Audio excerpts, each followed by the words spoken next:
Sabina, tú nos estás demostrando con tu presencia de que a pesar de todos los obstáculos que tú sigues para adelante. Efectivamente, nosotros las mujeres somos claves, trabajando, y esta es una muestra de las mujeres que están apoyando y respaldando.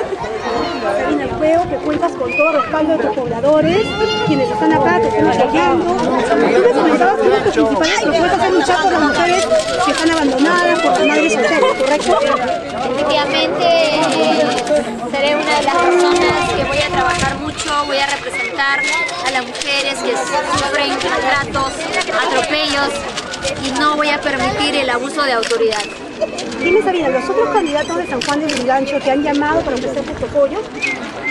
Bueno, sí, se han solidarizado en el momento que estuve con problemas en la clínica, pero solamente quedó de palabras, ¿no? Porque se ha visto de que no han podido realizar ese acuerdo que hemos tenido, que vamos a tener una reunión para poder contrarrestar este abuso, pero no se ha realizado. Mira, nos han llegado comentarios a nuestro canal de televisión donde dicen que muchos candidatos no quieren salir porque tienen miedo al señor Burgos. Por lo que veo, o sea, no es una elección democrática entonces, porque se supone que todo candidato tiene derecho a participar libremente. Tú me dices que se han presentado solamente de palabra, pero más nadie ha venido y te está apoyando en esta marcha. ¿Se dice que el doctor Curi estaría acá presente más tarde?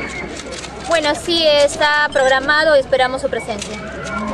Bueno, amigos, estas fueron las declaraciones de la candidata Sabina. ¡Viva Sabina! Sí,